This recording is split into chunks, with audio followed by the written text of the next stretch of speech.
Hi, Luke. Hi, Katie. Okay, we'll start with how do we know each other? Luke and I met in 2012, working at a creative agency in London. And we both went on our kind of separate journeys of life and recently reconnected. What have you been up to? How did we reconnect? And why the fuck are we here? I had been on a bit of a journey, became chronically ill in the pandemic with long COVID. I was just kind of in a hole. That meant that I had to leave no stone unturned, had to go through all sorts of alternative practitioners, all sorts of different routes and roads to recovery to see which one worked. And they all did collectively. I realized that because I wasn't suffering from any one thing, I had to make changes in all sorts of different directions. And that led me into something that I've called imagination aid, which is coaching, I guess is the easiest way to understand it, but it's a bit deeper and a bit weirder than that. And I'd been doing it in secret. You saw my first Instagram post and said, I want to do that. And we did it. And it was Yeah, amazing. yeah, that is very true. Weirder and deeper is so accurate, but it's brilliant and it's really meaningful and magical. And essentially, where we got to was turns out I have quite a few opinions about things that instead of just thinking those things and ranting about them every now and again, you can do something about it. And in 2026, it is easy to just order some headphones, look like a complete knob, and give it a go. What we'll get to is how this kind of becomes a series of interviews with lots of other people that do amazing, weird, and wonderful things that impact you and make you better at work. We have two rules. One is you got to wear a tracksuit. So Luke is already breaking the rules because he's not wearing a tracksuit. The other rule is we have to get it in one take because I don't know how to edit anything. So obviously we spend all our life at work pretty much. Like the percentage of time is spent at work. Today, the majority of businesses are built around people and there is no business without people. However, the way that we measure success and skills in business is largely financial models and Excel spreadsheets, revenue and EBITDA and margin. But actually, we're missing a whole massive chunk of things, which is people intelligence and how to navigate people, to get people working really well together, to get collaboration, to make sure people are happy, to make sure that people are thriving. And it's so fundamental and important, and I'm convinced it is. But it's like, why don't we measure that? And it, of course, it affects the bottom line, but it's kind of just, oh, you might be good at it, you might not. So what? Of course, there's leadership books and things out there, there's some training, but really, how much do you understand yourself?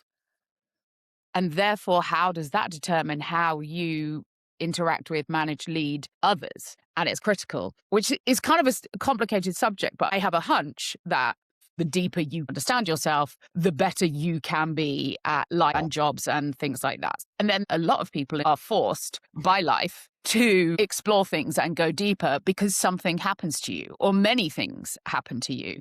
In the end, the reward is much higher because you can get out of your own way, be there for other people in a completely selfless, straightforward way. So what I'm getting to is I believe that people that have lived a life and have had things happen to them and have gone deep to try and understand themselves, ultimately are better at their job, are better people leaders, and therefore have a better impact on the bottom line. It's so important. However, what blows my mind is none of this is on your LinkedIn, completely separate.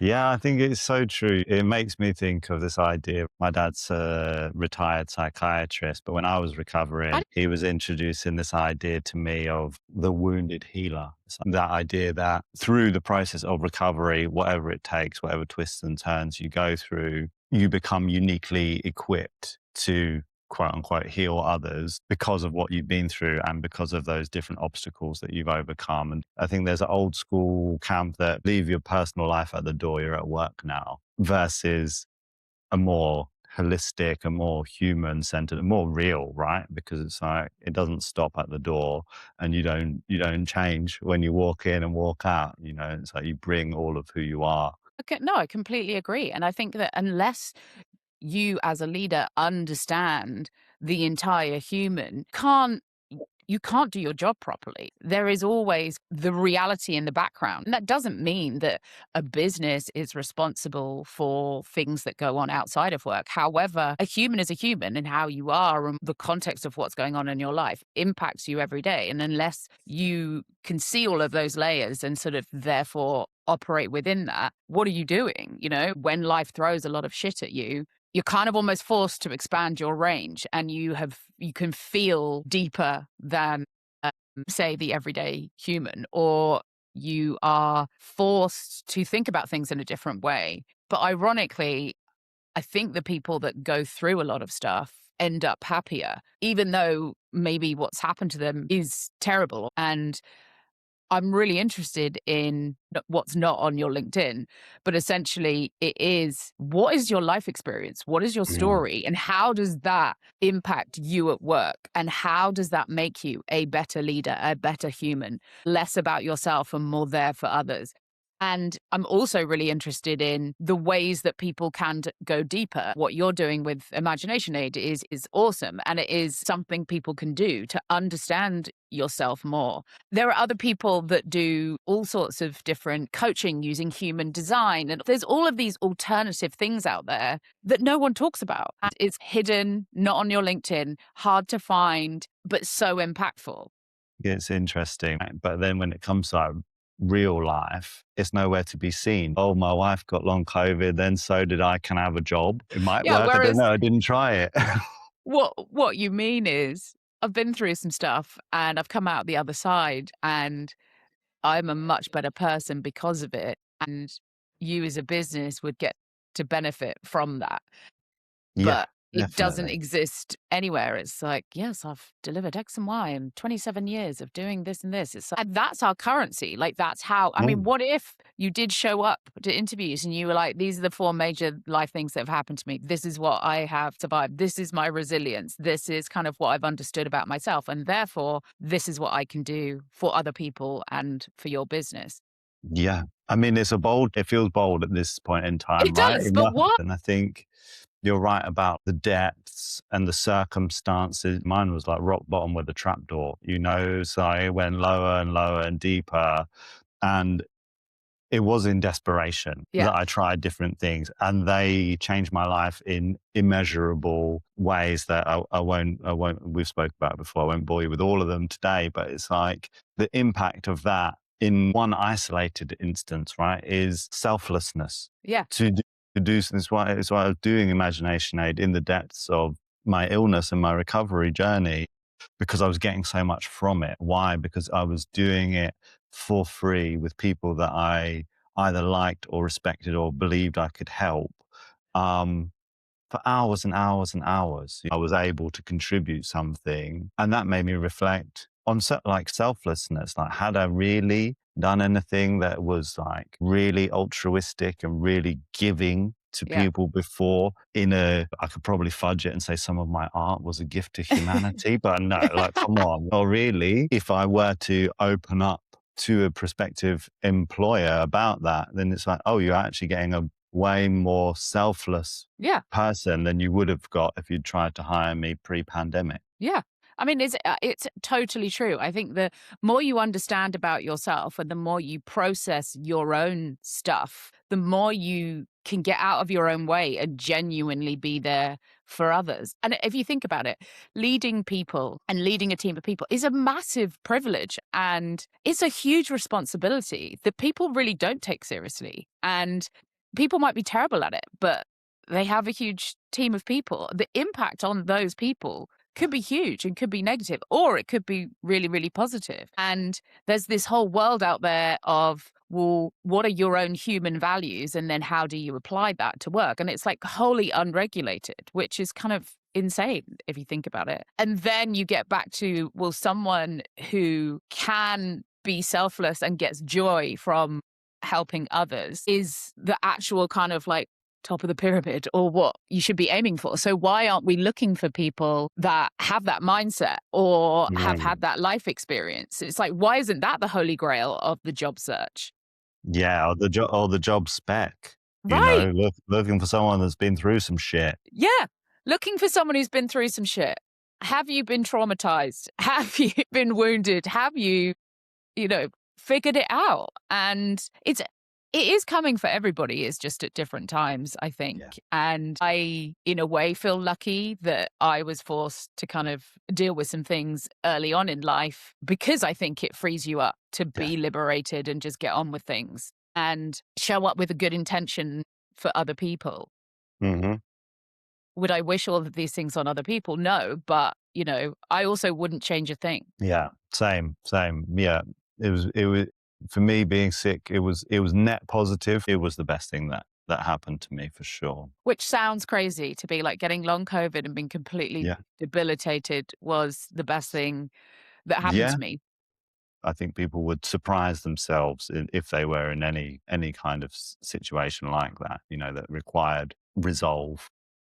Yeah. You'd be surprised what you've got in the tank, really. Yeah. Well, we can overcome anything. It's just that not everybody has stuff thrown at them. So then if you don't, you probably need to be intentional and curious about how you truly understand yourself so that you can be better for others, which again sounds really deep and kind of spiritual and a bit woo woo, but it's what makes people better humans. So yeah, I think I Mm. can't get my head around why this isn't more mainstream, why we don't talk about this more, why this isn't kind of measured by business. And Yeah.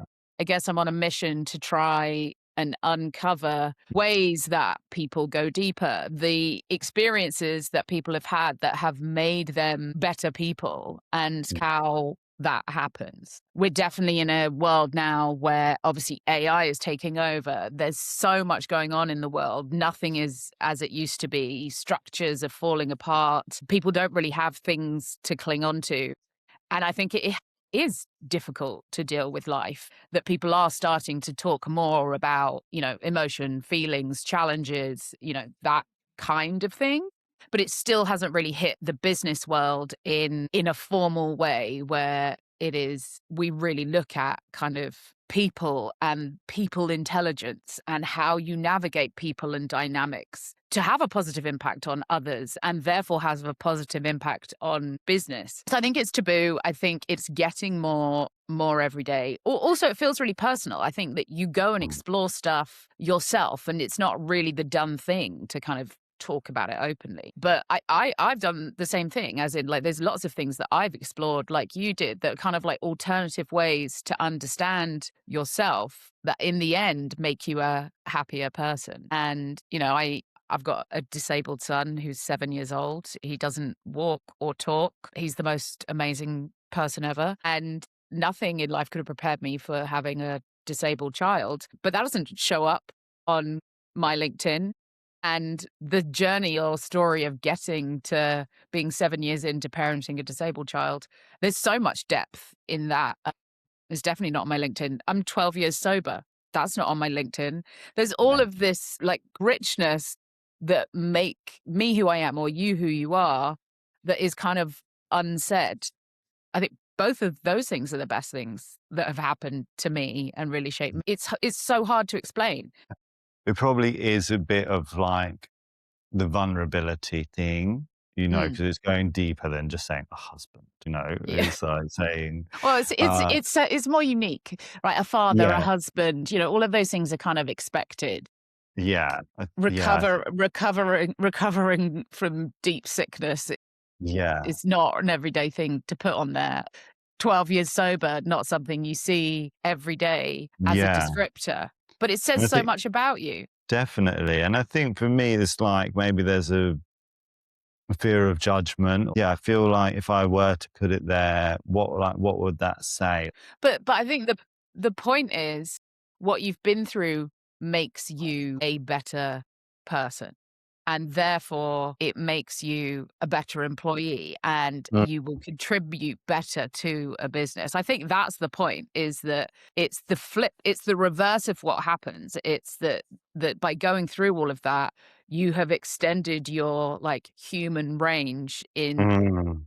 a huge way, which is a massive benefit to a company, a team of people, all of those things. It's just that the world doesn't necessarily see it like that. Yeah, And that we should be seeking like depth and life experience from people, because that's where the real benefit is. So it's how can we make it more normalized to explain or recognize life experience and depth of humanity as a quality within business that drives Mm, commercial results. It's almost the most important, unique skill there is, mm, but we don't talk about it. And we no, don't even know how to talk about it or recognize it or measure it no, or find it if or everyone's find hiding it. it away, Yeah. like, Yeah. Yeah. as a prerequisite. We want these people with diverse and difficult stories, Yeah. things that they've overcome, obstacles that they've beaten, or challenges that they still deal with. It's Yeah. not one and done type of thing. It's like looking for the diamonds in the rough kind of thing. But it's also, I think people feel levels of shame Mm, or kind of embarrassment when actually it should be real pride and you have a lot to offer. It's just that the way we talk about it today is not really structured for that. But I guess this is what this is all about. So what I wanted to do is start a podcast series called the Work Therapy Sunday Sessions. They'll have to be on a Sunday. But it is all about people sharing their stories and bringing it back to how does that impact them at work. I think that's the bit I'm interested in. Obviously, there's a load of, life stories out there, but it's rarely talked about.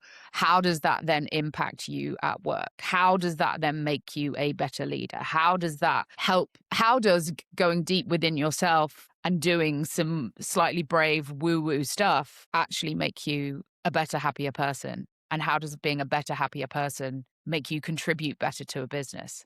I can just put this on the internet and start talking about it and find other yeah, people that want to talk about it. So that's what I'm going to do. amazing. Yeah. We're all people, aren't we, at the end of the day? And it's like, yeah, I think the framing needs to shift. Yeah. It needs to be more acceptable to celebrate what you have achieved in difficult circumstances as a human. Well, the world's getting more and more complicated and in every which way you look. So it's going to become more and more important to navigate people and the dynamics and the ever changing kind of feelings that come with everything. And I think Mhm. unless we can level up on our kind of people intelligence or human intelligence at work, we're fucked. So let's Definitely. change it. Let's change it. Yeah. What is not on my LinkedIn? That I am the mother of a 7-year-old disabled boy. I also have a daughter.